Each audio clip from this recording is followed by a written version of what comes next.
back to TKWF. This is the episode after Backlash, and we have a few things to talk about from Backlash, but for now, let's get into our first match. Alright, and here we are. As I explained at Backlash, I did have Undertaker suspended due to his actions throughout the last month, but I've brought him back. I found him a competitor who's willing to go up against him, even though he has injured his last two opponents. So I decided, sure, why not? Let's put this match together. While we have the entrances going on, I should just mention AJ Styles was announced that he is injured and we don't know when he'll be able to come back.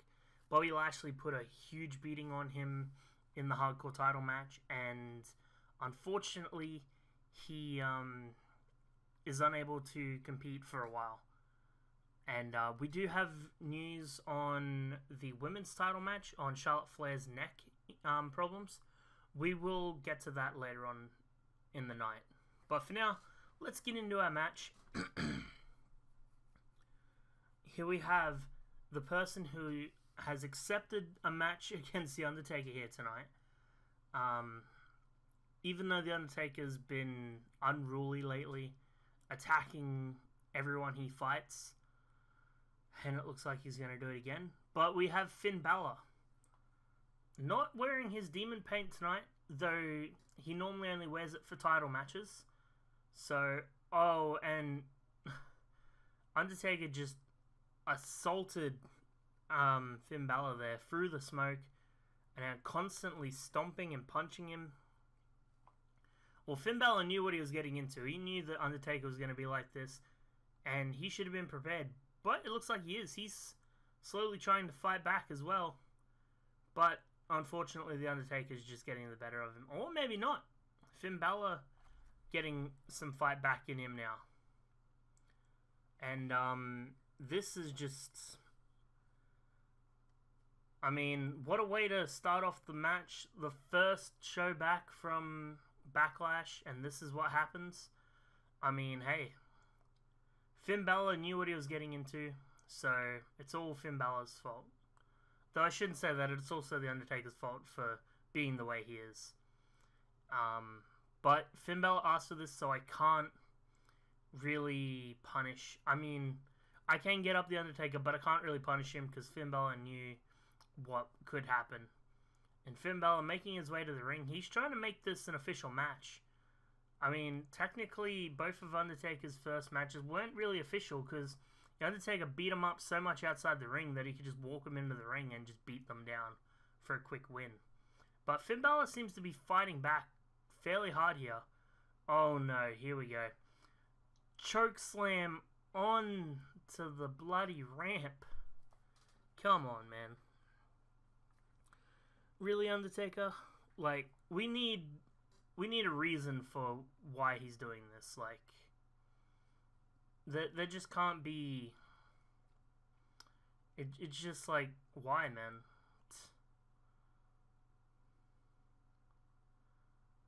And, finally gets Balor into the ring, or not. Okay, he attacked him with a clothesline. It looked like he was about to throw him into the ring, but he must have clotheslined him instead. Well, the ref had to call the match off, but Finn Balor isn't injured by the looks, so... So, I mean, hey, good on Finn Balor for not getting injured by The Undertaker. But now, we have our next match of the night, guys. We have Kane, who we haven't seen since the Battle Royal for the Intercontinental title at Elimination Chamber, I believe it was. No, sorry, WrestleMania. Oh, and, well, that's his opponent, Sin Cara. Sin Cara's pretty ballsy for attacking Kane from behind. I have no idea what's going into Sin Cara. Well, Kane said he wants to come back and he wants a match tonight. And I put out an open challenge, like, anyone on the roster wants a match. Sin Cara's like, hey, I'll put my name down. And, which seemed pretty fishy to me to begin with. Like, someone as small as Sin Cara wants to go up against Kane. I guess maybe he just wants a match because he hasn't really shown too much in this universe. Like, I think the only match he's ever had was the TKWF Intercontinental Championship at WrestleMania. I believe that was his first appearance on, or maybe at the Royal Rumble, obviously, but I don't really count that as like a match appearance. That's a Royal Rumble appearance. That's completely different in my books. But, you know, hey, he's seeming to take this very well, being able to, you know, keep the dominance so far on Kane. I don't know what that was. Oh, here we go. Kane looks like he's back on the offense now. Oh my god, what a slam there from Kane. Just think of, like, it's probably like a close to 6 foot drop. Oh, nice suicide dive from Sin Cara there to hit Kane from outside. And now Sin Cara back on the offensive now. And yeah, I thought it was like kind of fishy that Sin Cara wanted this match, but I mean, he's seeming to do a good job, so maybe he knew something that I didn't. Here we go for the first cover. 1, 2, and a kick out right at 2. Kane has not been damaged enough to be pinned by Sin Cara yet. And now Kane's back on the offense here. And a nice slam out of the corner from Kane. Kane staying on the offense once again.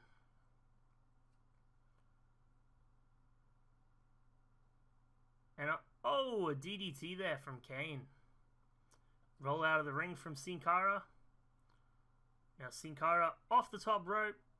Nice Hurricanrana. Went for an elbow, but Kane rolled out of the ring, so he just missed it. Is he going for another suicide dive? It looks like he is.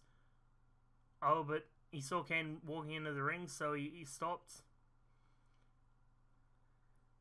And, Kane just slapped Sin Cara hard there. And now Kane back on the offensive now. He's just beating down Sin Cara. And here we go. 1, 2. Oh, a rope break. Sin Cara noticed that his foot was near the rope, so he put his foot on the rope there to get a rope break. Kane not looking too happy about that. Though, when does Kane ever look happy? Oh, Sin Cara on the reversal now.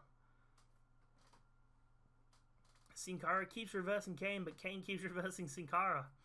These two seem to know their wrestling. They know how to counter and they know what to counter. Sin Cara back on the offense now. Calling Kane to get up. Oh, here we go. A nice armbar there from Sin Cara. Could Kane tap here? If Sin Cara could make Kane tap, imagine what that could do for like his momentum in this universe. Kane looking like he's close to tapping. Close to getting to the ropes too, though. And is he about to get the ropes? It looks like he could. He could potentially get the ropes there.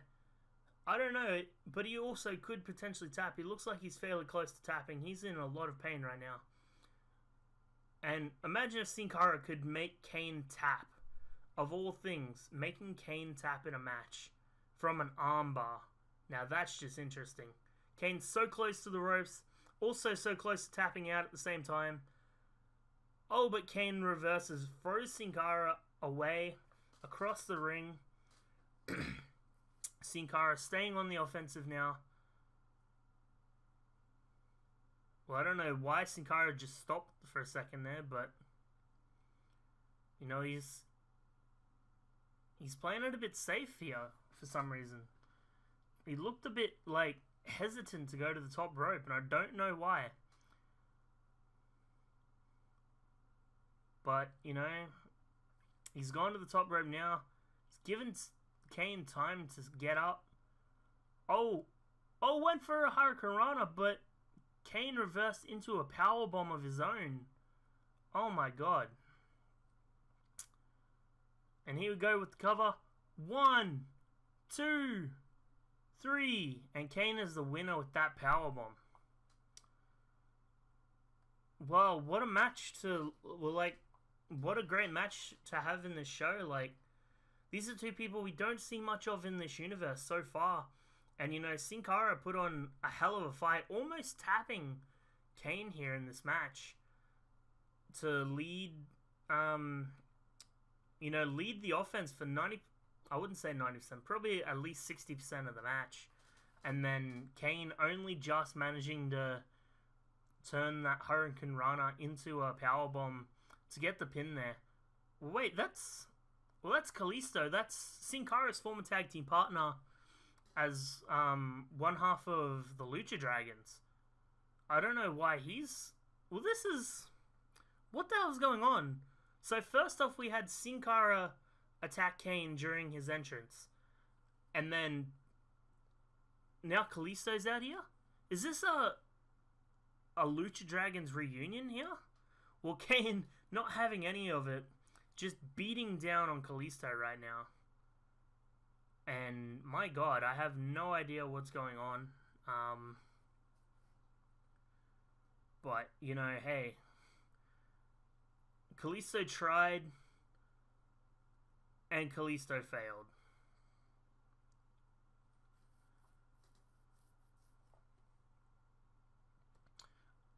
And there we have it. Kane victorious on both. Alright, guys. Well, here we have some very scary footage from last night from Backlash. Those were the three biggest moves that we saw from Ember Moon, which led to... We can now confirm Charlotte Flair's neck was officially broken. First, we started off with Ember Moon wrapped the chair around Charlotte Flair's neck and then kicked the chair so it would close together on her neck, which did a lot of impact but didn't break it. But then she also hit the top rope stunner, which we now found out is what did most of the damage to her neck. But it wasn't until she did the suplex back into the ring that officially broke the neck. From what we hear, after the stunner, it left her neck on a little bit of a thread. The bone was just ready to break, and Charlotte felt that it was in a lot of pain, but kept pushing through it, which did not help the situation. And then as soon as she took that suplex, it was completely broken. That's why she rolled out of the ring and was holding her neck in pain. It's a sad moment to say. She will be back in a few months' time, but for now she is on the injured list. And here we have our TKWF Women's Champion being called out by a new woman signed to our roster just before Backlash. Hasn't had an official match yet, but Candice LeRae not happy with the way Ember Moon has been walking around since Backlash, claiming herself as the neck breaker. So Candice LeRae challenging Ember Moon here tonight for a match. And I'm happy to give her a match if that's what she wants. But yeah, poor Charlotte Flair, Ember Moon's just gone insane in the past few months. I don't know what it is, but her journey towards the title has been a very devastating one. She's just completely flipped the switch from being the good women's wrestler that she was when she started out in the TKWF to just completely changing in the span of 2 weeks. And then from there, just leading on,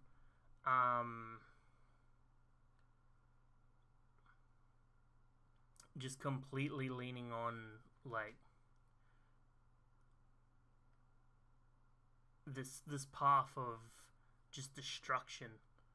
And the fact that she's, calling herself the neck breaker now, just because she broke Charlotte Flair's neck. To be fair, she did say she was going to do it, and she stuck to her word. She managed to break Charlotte Flair's neck in what was the most disgusting thing I've ever seen. And now she just quickly trying to dominate Candice LeRae here, but Candice LeRae putting on a good fight for, this is why we signed her. She is a really good wrestler, and I feel like she could... Oh, no. What are you doing, Candice? Come on. Oh, well, the ref, not too sure whether he saw a chair there, hasn't called for the bell yet. But Candice rolls Ember Moon back into the ring, grabs the chair, but the ref sees the chair and says, yep, nah,